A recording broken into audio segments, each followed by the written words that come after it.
စီဇာတက်ကစပိန်ကိုရောက်ရှိလာတာနဲ့ခံတပ်မြို့ကိုအရင်သိမ်းပိုက်ဖို့အဲ့ဒီမြို့ရှိမှာပေါ်တင်တက်ဆွဲထားလိုက်တာဒါပေမဲ့ပြဿနာကမြို့ကိုကယ်တင်မဲ့ပုံပေတက်ကြီးကမြို့ရဲ့ခက်လက်လန်းမှာတိတ်တဆိတ်စောင့်ဆိုင်နေတာပါတကယ်လို့စီဇာကမြို့ကိုဝင်တိုက်ပြီဆိုတာနဲ့အဲ့ဒီတက်ကဘေးကနေကွေ့ပတ်လာပြီးတော့စီဇာကိုအနောက်ကနေဝင်တိုက်မှာဖြစ်တယ်ဒါကြောင့်စီဇာကမြို့ကိုမတိုက်တေးပဲနဲ့အဲ့ဒီတက်ကိုအရင်ရှင်းဖို့စလုပ်တယ်အရင်ဆုံးတရိတ်ဆန်တွေနဲ့မြည်ရည်စီးကြောင်းကိုကာရန်ထားလိုက်ပြီးတော့တက်တစ်ခုလုံးလျှက်တစ်ပြက်ကြော်ဖြတ်လာတယ်အခုလိုမထင်မှတ်ပဲကြော်ဖြတ်လာတဲ့အခါမှာပုံပေတပ်ဖွဲ့ကဘာလို့ရမှန်းမသိပဲဖြစ်သွားတယ်အခုကျမှကမန်ကတန်ဝင်တိုက်မယ်ဆိုရင်အတွေ့အကြုံပြေသွားတဲ့စီဇာတက်နဲ့ဒက်ရှင်ဖိုင်လို့မရမှန်းသိထားတဲ့အတွက်မနိုင်ပါဘူးဒါကြောင့်လက်ရှိကုန်းမြင့်ပေါ်ကနေလုံးဝနေရာမရွှေ့ပဲနဲ့အထက်စီးကနေတိုက်ဖို့ပဲရှိတော့တာစီဇာဘက်ကလည်းကုန်းမြင့်ပေါ်ကိုပေါ်တင်ပြေးတက်ကသူ့လူတွေကိုအကြခံပြီးတိုက်မှာမဟုတ်တာကြောင့်အခုလိုတစ်ဖက်နဲ့တစ်ဖက်မျက်နှာချင်းဆိုင်တွေ့ရင်နဲ့ရက်တွေကြာလာတော့တယ်နောက်ဆုံးတော့စီဇာကသူ့ရဲ့တက်အချို့ကိုအယောင်ပြအနေနဲ့ထားရစ်ခဲ့ပြီးတော့ညအမောင်ထဲမှာတက်ကိုတိတ်တဆိတ်ရွှေ့လာတယ်ပြီးရင်အနောက်ကနေကွေ့ပတ်လာပြီးတော့ပုံပေရဲ့ထွက်ပေါက်ကိုတွားရောက်ပိတ်ဆို့ထားလိုက်တယ်အခုလိုပြေးပေါက်အပြင်ထောက်ပံ့ရေးလမ်းကြောင်းမှာပိတ်ဆို့တာခံလိုက်ရတဲ့အတွက်ပုံပေတက်ကလက်ရှိကုန်းမြစ်ပေါ်မှာကြကြဆက်နေမယ်ဆိုရင်ရိတ်ခါပြက်လက်လာတော့မှာဖြစ်တယ်ဒါကြောင့်မြို့ထဲကိုစုတ်ခွာဖို့ပဲရွေးစရာရှိတော့တာပါအရင်ဆုံးခံစစ်ပုံစံစုဖွဲ့လိုက်ပြီးတော့ဒိုင်းတွေနဲ့ဘေးမှာကာရန်ထားလိုက်တယ်ပြီးရင်တက်တစ်ခုလုံးစနစ်တကျစုတ်ခွာလာကြတယ်အဲ့ချိန်မှာစီဇာတက်ကအနောက်ကနေကတ်လိုက်လာပြီးတော့အနောက်အရှက်ပေးနေသလိုတစ်ချိန်တည်းမှာမြို့နားမှာရှိတဲ့စီဇာတက်ခွဲကလည်းအရှိကနေလာရောက်ပိတ်ဆို့ပြီးတော့တိုက်ခိုက်နေတာအဲ့လိုရှေ့ရောနောက်ကောနှစ်ဖက်စလုံးကနေတိုက်ခိုက်တာခံနေရတဲ့အတွက်ပုံပေတက်ကအကြအဆုံးများလာတဲ့အတွက်ဆက်လက်စုတ်ခွာဖို့မဖြစ်နိုင်တော့ပါဘူးဒါကြောင့်လက်ရှိနေရာမှာတင်ဖြစ်တယ်လို့ရပ်နာလိုက်ရတာပါပြီးရင်လုံခြုံရေးအတွက်တတိုင်းတွေကိုအာချင်းစောက်လုပ်လိုက်ပြီးတော့ဘေးသုံးဝိုက်မှာကာရန်ထားလိုက်တယ်ပြီးရင်မျက်စိကိုသွားပြီးရေသွားခတ်တဲ့အခါတိုင်းမှာစီဇာမြင်းတက်ကအနောက်ကနေလိုက်လံအနှောက်အယှက်ပေးနေတာဖြစ်တယ်ဒါကြောင့်လန်တစ်လျှောက်မှာတတိုင်းတွေနဲ့လိုက်ကာရင်နဲ့နောက်ဆုံးမှာတတိုင်းရှည်ကြီးဖြစ်သွားတော့တယ်ဖြစ်ချင်တော့မြို့ထဲမှာတစ်ဆက်တည်းဖြစ်သွားတဲ့အတွက်မြို့ထဲကိုအလွယ်တကူစုတ်ခွာလို့ရသွားပါပြီခတ်တာကအိမ်မြို့မှာဘာရိတ်ခါမှမကြံတော့လို့သူတို့တက်တာမြို့ထဲကိုတကယ်ရောက်သွားမယ်ဆိုရင်အချိန်လေးပိုဆိုးတော့မှဖြစ်ပြီးတော့နောက်ဆုံးမှာရလက်ကမြို့ရောတက်ပါနှစ်ခုစလုံးကြာတော့မှတေးချတယ်ဒါကြောင့်ပုံပေတက်မှာဘာမျောလင့်ချက်မှမရှိတော့ဘဲနဲ့လက်နဲ့ချဖို့ဆုံးဖြတ်ကစီဇာနဲ့စတင်ညှိနှိုင်းတယ်စီဇာကလည်းအားလုံးကိုလွတ်မြောက်ခွင့်ပေးလိုက်တဲ့အတွက်ပုံပေတက်အချို့ကစီဇာဘက်စီကိုကူးပြောင်းလာကြတယ်သူတို့ရဲ့ခေါင်းဆောင်ဖြစ်သူကတော့စီဇာကိုနောင်ပေတော့မှမတိုက်ခိုက်ဘူးမဆန့်ကျင်ဘူးလို့အကြိမ်ကြိမ်ဂတိတွေပေးနေတဲ့အတွက်သူ့ကိုဒီအတိုင်းလွှတ်ပေးလိုက်တာဒါပေမဲ့သူကဂရစ်ကိုသွားပြီးတော့ပုံပေနဲ့ချစ်ချင်းပဲတွားရောက်ပူပေါင်းလိုက်တာပါမကြခင်မြို့ကပါအညံ့ခံလိုက်တဲ့အပြင်စပိန်တနိုင်ငံလုံးကစီဇာဘက်စီကူးပြောင်းလာကြတာအခုလိုစပိန်ကိုအောင်နိုင်ပြီးသွားတာနဲ့လန်တော့မှာခံနေတဲ့စိတ်ကမ်းမြို့ကိုအပီးတိုင်သိမ်းပိုက်ဖို့အတွက်စီဇာတက်ကမနာတန်ခြေတက်လာပါပြီအဲ့ဒီမျိုးမှာတော့ Brutus ရဲ့ညံ့ဖြစ်မှုကြောင့်မသိမ်းနိုင်နေတဲ့အပြင်သူ့ရဲ့မျောစင်တစ်ခုလုံးကပါအဖြက်စီးခံထားခဲ့ရတာပါဒါပေမဲ့အခုတော့သူ့ထက်ကြီးတဲ့မျောစင်၃ခုကိုတော့စောက်လုပ်ပြီးစီးနေပါပြီအဲ့ဒါပြင်စီဇာကိုယ်တိုင်ကလည်းရောက်ရှိလာပြီဖြစ်လို့မြို့ထဲမှာခုခံနေကြတဲ့လူတွေအတွက်စိတ်သက်ကြစရာဖြစ်သွားတယ်စီဇာကစစ်နိုင်လာတဲ့အတွက်သူတို့မျိုးစီကိုစစ်ကူတွေရောက်လာဖို့ဆိုတာမဖြစ်နိုင်တော့ပါဘူ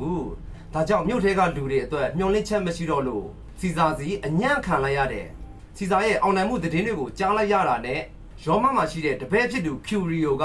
အားတက်သွားကသူလဲအာဖရိကကိုတွားရောက်ကျူးကျော်ဖို့စလှုပ်ပါလေရောဒါပေမဲ့ဆိုတာကကျူရီယိုဆိုတဲ့ကောင်မှာဘာတိုက်ပွဲအတွေ့အကြုံမှမရှိပါဘူးသူလုတ်ခဲ့တာဆိုလို့လွှတ်တော်ထဲမှာစီဇာဘက်ကနေရက်တီပြီးတော့မနေခဲ့တဲ့ကောင်အခုချိန်မှာစီဇာကသူ့ကိုမျက်နှာတာပြန်ပေးတဲ့အနေနဲ့အာဖရိကကိုကျူးကျော်ဖို့တာဝန်ပေးခဲ့တာဖြစ်တယ်စစ်တခါမှမတိုက်ဘူးသေးတဲ့အမှတ်တယောက်ကိုမှအာဖရိကကဏ္ဍရထဲမှာတွားတိုက်ခိုင်းလိုက်တာကြောင့်မဖြစ်တဲ့နာတွေစဖြစ်လာပါပြီ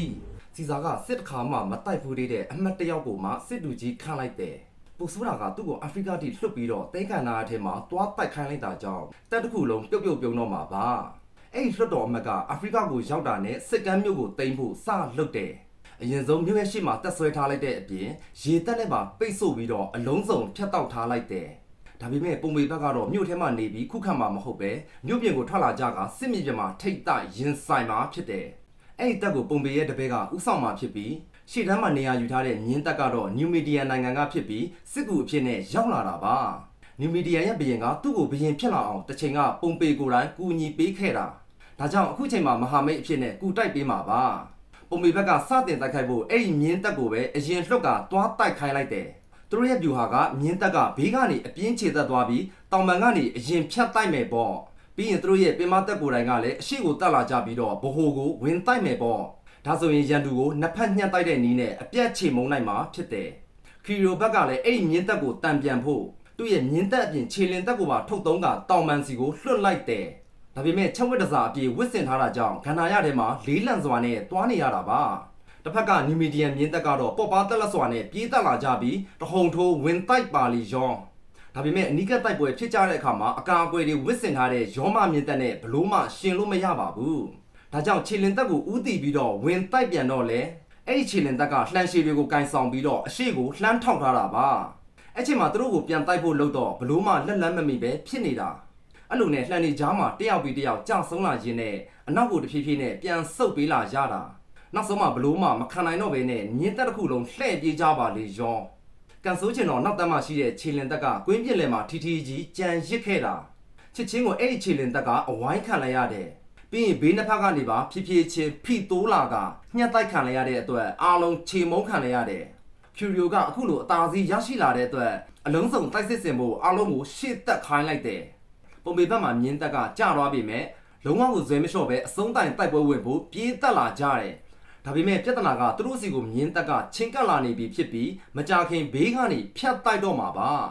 အခုလိုတောင်ပံကိုချင်းချောက်နေတဲ့အတွက်ခံစစ်ပုံစံပြောင်းလိုက်ပြီးတော့အနောက်ကိုတဖြည်းဖြည်းစုပ်ရင်းနဲ့တိုက်ခိုက်နေရတာ